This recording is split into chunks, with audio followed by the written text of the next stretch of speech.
Hello everybody, today we are driving the used 2020 Acura MDX. Alright, before we start driving, let me go ahead and give you a brief tour of the MDX.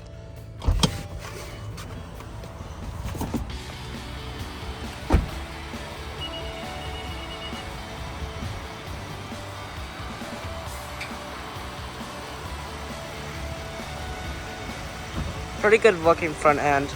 Love the headlight design. Unfortunately, no fog lights down below.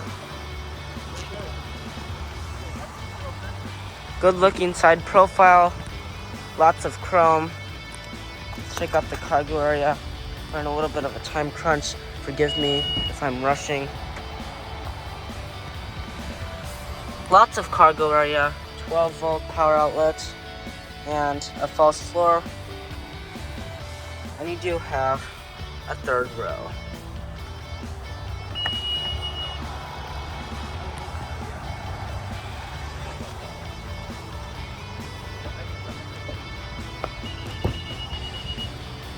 Okay, second row of the MDX, pretty great actually.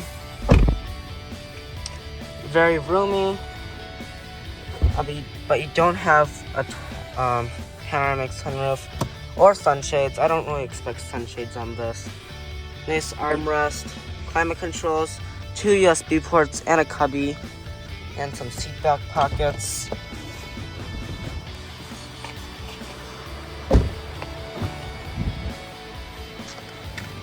Alright, front of the MDX. Pretty nice. We've got wood trim, soft touch plastic. Really nice door panel. You have a leather wrapped steering wheel, analog gauges with a small but readable 4.2-inch display. Put it in reverse for a backup camera. Standard.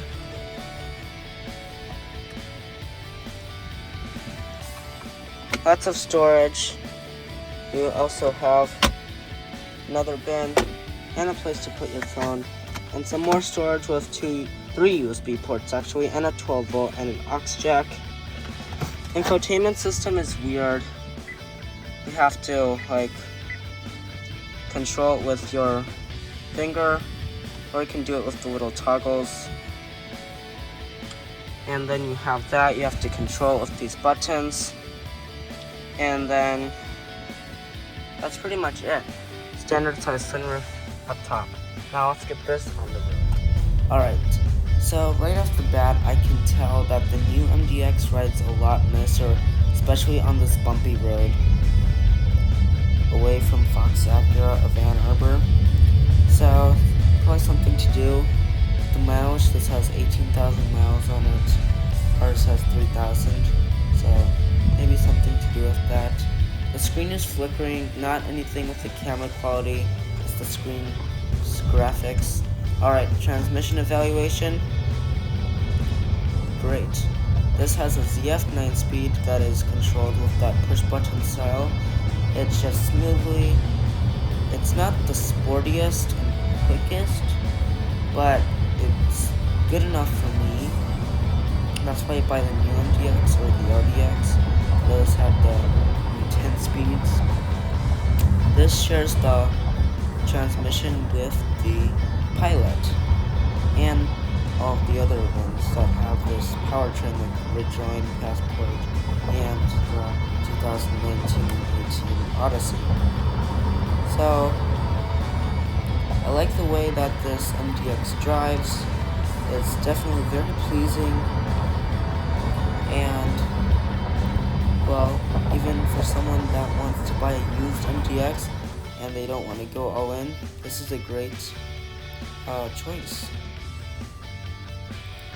So there's auto start stop. We don't have that on right now, but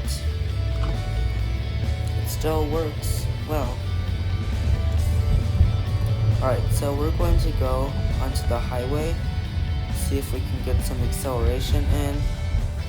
I don't know if we will with this big line of cars in front of us, but let's see.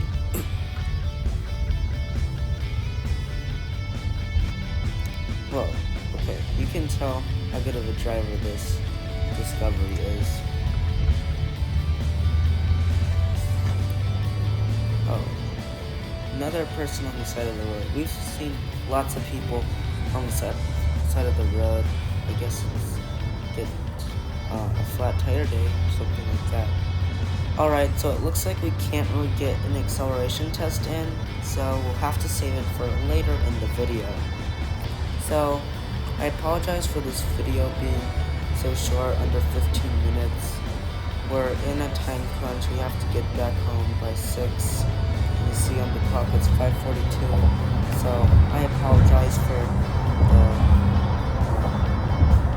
way that this video seems kind of rushed. I apologize for that. Wind noise, not too bad. You have acoustic glass. The new one has this double layer for the side windows, and that does a great job at doing 53 decibels at 55 miles per hour. So, not too bad. This one is probably like 56, 57.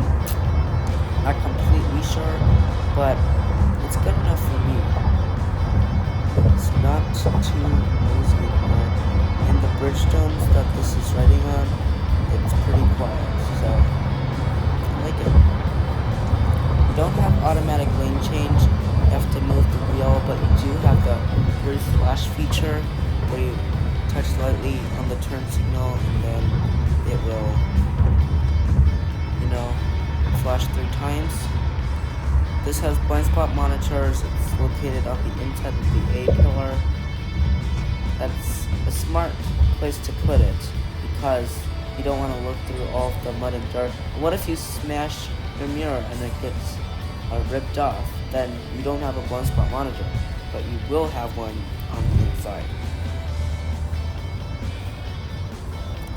Alright, so our acceleration test is coming up soon. And also, our fuel economy test, we're doing pretty well. We've got 20.1. You can't see it on the gauge clusters, but it is 20.1. Alright, here's our acceleration test, and here we go. The engine is loud, and that's okay. I'm fine with that. If the engine is loud, so be it. The new ones is a lot quieter.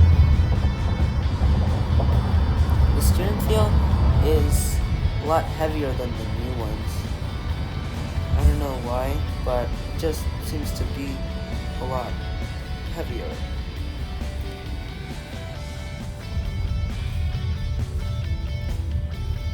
Brakes feel nice. As far as the safety features go, got collision mitigation braking system with pedestrian and cyclist detection, lane keep assist, lane tracing assist, automatic high beams, and we have a couple more features. I'm not gonna get too in depth with this. Sorry about the blurriness. Something wrong with the camera. Hope that doesn't get to you too much. So our braking test and handling test will be kind of a 2-in-1. We're gonna brake and then suddenly we're gonna take a corner fast. Alright, so we're about to arrive at Fox Acura. Brakes feel nice, not bad, and the handling is pretty good. Not as good as the RDX, obviously. The RDX is smaller. This is good for an MDX, but the new one with the double wishbone front suspension, it's probably got me. So here we are back at Fox Acura. Thank you so much, you guys at Fox Acura, for letting me do this. This is our turning radius test. We parked right in between 2 white MDXs. Well, that's going to wrap up today's video on the Acura MDX. Be sure to drop a comment down below and tell me, is this the car you would buy instead of going all in on a new one? I'm curious, tell me. And I'll see you guys in